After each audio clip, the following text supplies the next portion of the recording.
lalu ada manusia bernama Muhammad. Dengan adanya rambut itu bisa diperiksa gennya, DNA-nya bisa diperiksa ya ikhwan. Bagaimana DNA yaitu yang dimiliki oleh Nabi tersebut bisa dicocokkan oleh seluruh pongkol-pongkol Quraisy yang ada di dunia ini ya ikhwan. Bahkan itu juga bisa menjadi bukti bahwa setiap keturunan Nabi yang hidup pada hari ini pasti ada yaitu unsur kesamaan DNA dengan DNA Nabi. Membuktikannya lewat rambut yang ditinggalkan oleh Nabi, saudara. Alhamdulillah. Jadi kalau HP palsu ketahuan tuh kalau diperiksa. DNA Nabi kemana, DNA-nya kemana ya ikhwan. Nah jadi sebetulnya walaupun DNA ini belum dijadikan syarat untuk isbatun nasab, enggak. Tapi paling tidak dia bisa menjadi bukti pendukung ya ikhwan. Alhamdulillah. Assalamualaikum warahmatullahi wabarakatuh. Bismillah, alhamdulillah, wa la hawla wa la quwata illa billah, asyhadu an la ilaha illallah wahdahu la syarikalah, wa asyhadu anna sayyidina wa nabiyyana Muhammadan abduhu wa rasuluhu alladzi la nabiyya ba'dah. Allahumma salli ala sayyidina Muhammad wa ala ali sayyidina Muhammad, amma ba'du. Baik para teman-temanku sekalian, para sahabatku, para saudaraku, para subscriberku dan netizen yang budiman, kembali lagi kita di channel Gus Hasan Syarif Official.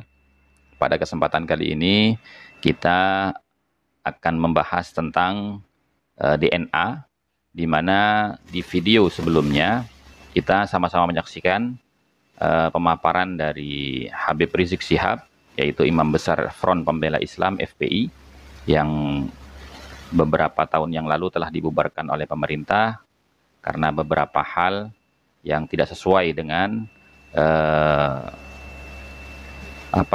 hukum di negara kita. Ya itu tidak tahu ya. Intinya pada saat ini yang kita bahas adalah betapa beliau itu ya mengajak orang-orang untuk melakukan tes DNA khususnya bagi mereka-mereka yang mengaku sebagai keturunan Nabi Muhammad SAW. Apakah sama DNA mereka dengan DNA Nabi? Karena kata beliau tadi, sama-sama kita dengarkan, sama-sama kita simak, bahwasanya setiap orang yang bernasabkan kepada Nabi Muhammad SAW pasti DNA-nya dengan DNA Nabi akan sama. Maka ini akan bisa menjadi bukti bahwasanya apa yang saya tampilkan di slide ini, ya, ada beberapa warga keturunan Yaman, baik yang ada di Yaman sendiri maupun yang ada di Indonesia, yang dalam hal ini kabarnya itu namanya Habib Ahmad bin Syahab, ya, yang paling bawah yang dikasih garis biru itu. Nah, ternyata haplogrupnya G, bukan J. Karena kalau keturunan Nabi Muhammad SAW, haplogrupnya pasti J+ atau J1. Nah, sementara Ahmad Syahab ini, ya, salah satu keturunan Ba'alwi yang ada di Indonesia, itu haplogrupnya G. Bisa dilihat sendiri slide ini. Akan tetapi, ketika sudah terbukti bahwasanya DNA mereka itu tidak sesuai dengan DNA Nabi, lalu bagaimana tanggapannya Habib Rizik? Nah, ini yang perlu kita tunggu dari tanggapan beliau. Karena beliau mengatakan, kalau memang keturunan Nabi, haplogrupnya pasti sesuai dengan haplogrup Nabi.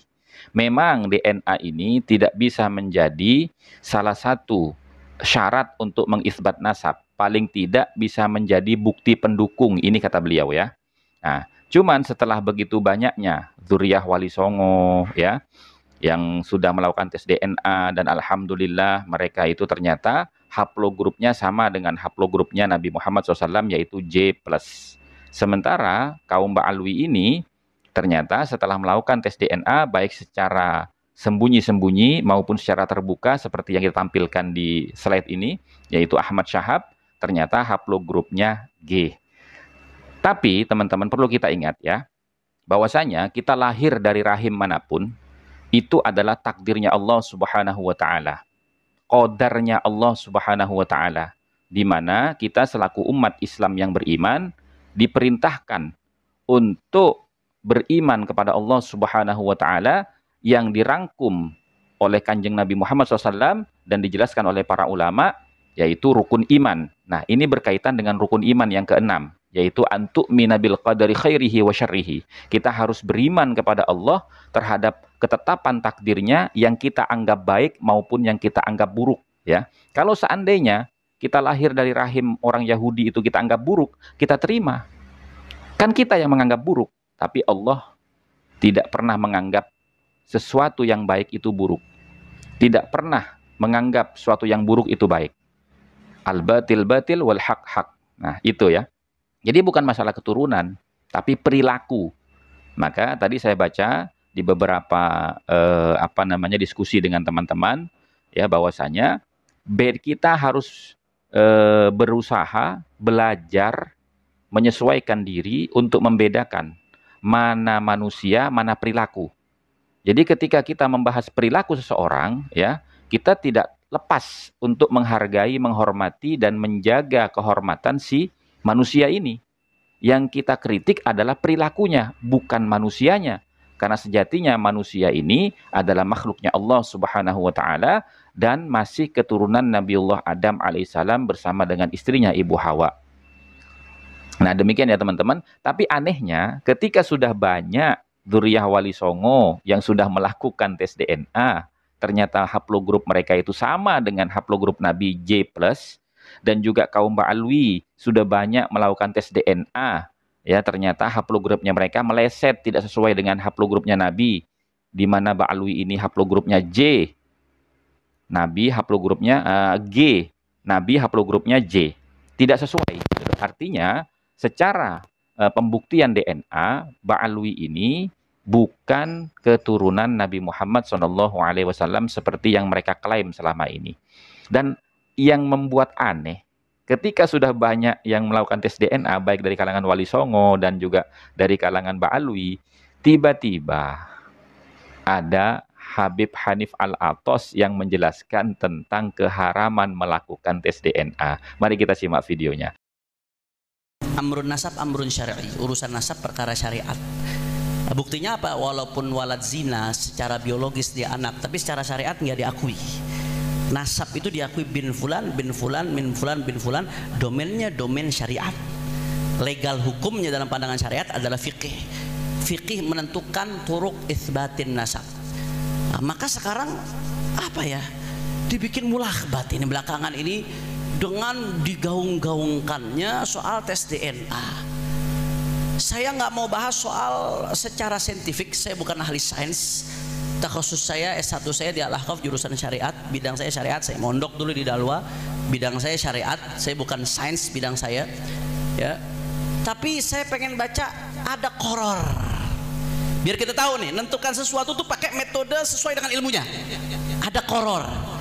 Qoror dari Majma' Fiqhil Islami, Forum Fikih Dunia. Ini Majma' Fikih Islami, fatwa-fatwanya dijadikan rujukan. Dulu guru-guru kami sebagian di Hadramaut, mufti-mufti tarim yang tulen sekali mazhab Syafi'inya, kalau ada qoror dari Majma' Fikih Islami diambil, karena yang kumpul ulama-ulama besar. Nah, soal masalah tes DNA ini bagaimana, apakah bisa dipakai buat menetapkan nasab? Saya baca sedikit nih. Jadi jelas ini keputusan Forum Ulama Dunia, Forum Fikih Dunia yang resmi diakui dunia internasional. Karena kan DNA masalah nawazil. Kalau kita nyari kitab klasik nggak bakal ketemu soal DNA. Di sini setelah dilakukan penelitian, penelitiannya bukan hanya sekedar basul masail. Jadi ada penelitian lapangan, penelitian saintifik, kemudian dipanggil ahli-ahli, ahli genetik, ahli kedokteran, ahli-ahli untuk dimintakan pendapatnya, sehingga tasawur tentang DNA-nya tasawur yang sempurna.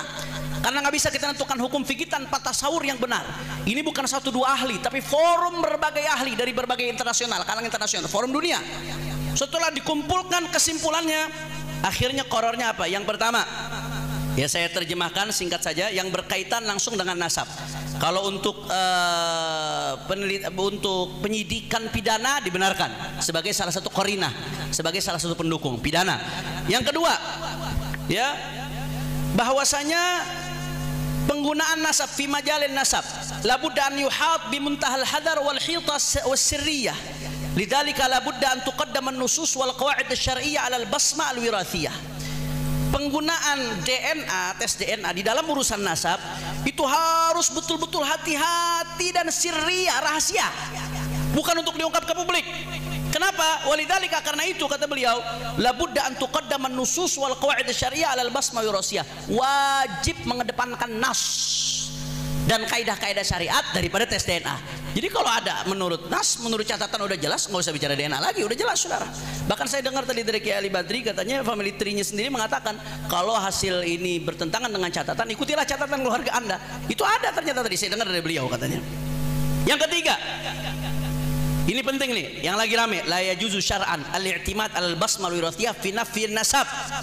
Tidak boleh secara syariat ya berpatokan kepada basmah wirathiyah tes DNA untuk menafikan nasab, nggak boleh, haram secara syariat.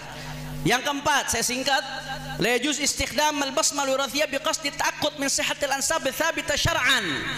Nggak boleh pakai tes DNA untuk takut, hanya memastikan doang.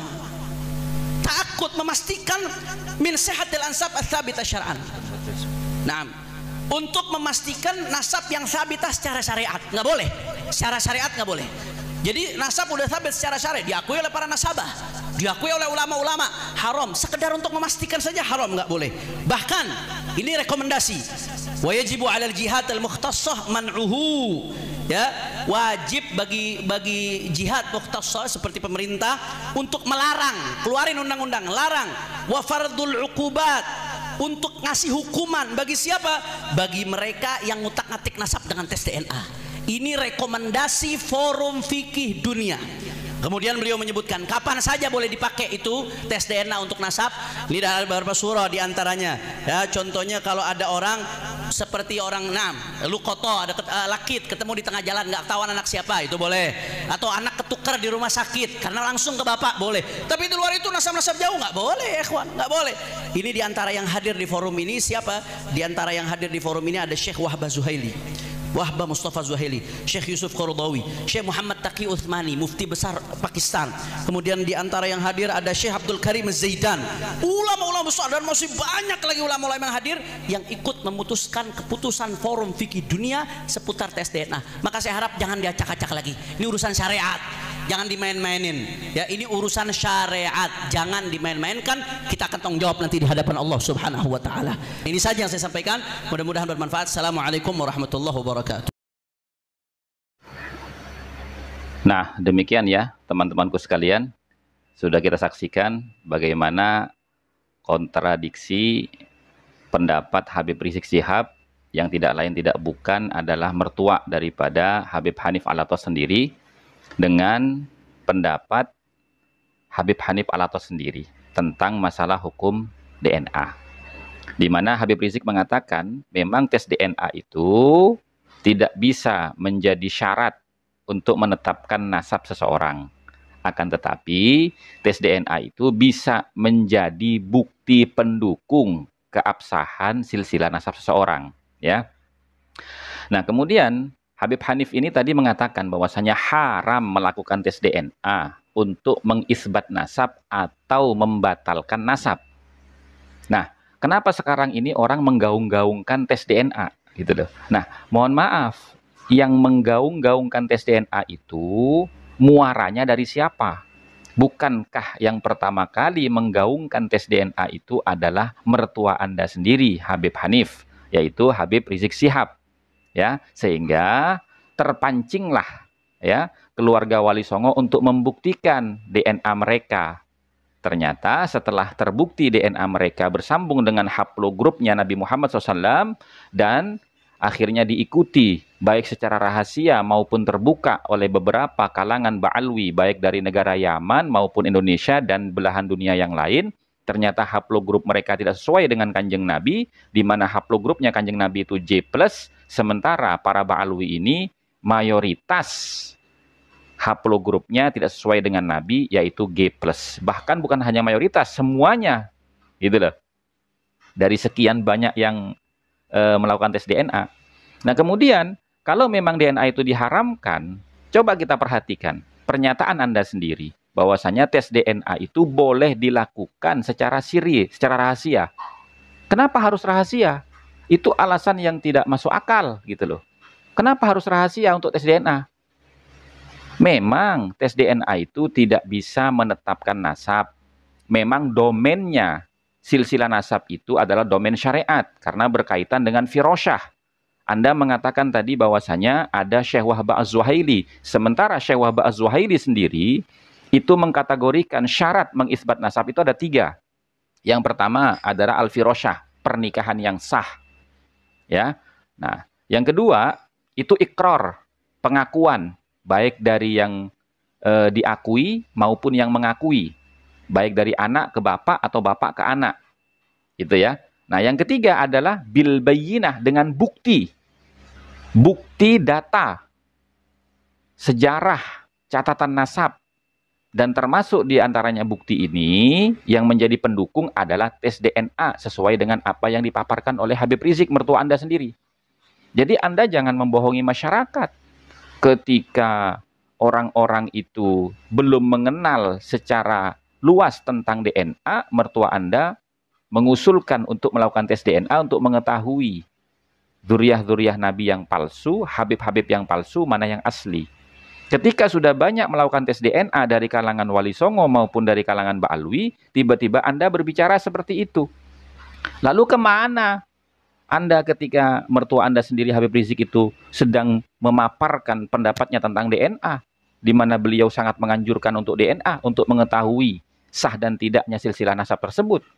Nah kemudian, ya, Anda mengatakan bahwasanya haram menafikan nasab dengan DNA bagi nasab yang sudah diisbat oleh para ahli nasab. Nah pertanyaan saya dan teman-teman yang lain yang intens membahas tentang silsilah nasabnya Ba'alwi ini, berdasarkan tesis ilmiahnya Kiai Haji Imaduddin Utsman Al-Bantani ini, siapa ulama ahli nasab yang sudah mengisbat nasabnya Ba'alwi? Tidak ada, kecuali dari kalangan Ba'alwi sendiri. Nah demikian ya, apa yang bisa saya sampaikan. Ini teman-teman bisa menilai sendiri ya, bagaimana ketidakkonsistenan kaum Ba'alwi ini di dalam menentukan sikap di dalam membahas sebuah hukum. Nah, terakhir dari saya, Bahsul Masail NU ya, Bahsul Masail NU hasilnya itu memang tidak boleh menetapkan nasab dengan DNA. Karena bisa jadi anak yang secara biologis DNA-nya bersambung dengan bapak itu adalah anak hasil dari zina atau di luar pernikahan. Akan tetapi, kalau anak ini sah secara syariat sebagai anak seseorang, kemudian setelah dites DNA-nya, kok bukan anaknya secara biologis, maka bisa menjadi syarat untuk membatalkan ketersambungan nasab anak kepada ayahnya. Nah demikian dari saya, wallahu a'lam bishawab. Kurang lebihnya mohon maaf. Wabillahi taufiq wal hidayah. Walafu minkum. Wassalamualaikum warahmatullahi wabarakatuh.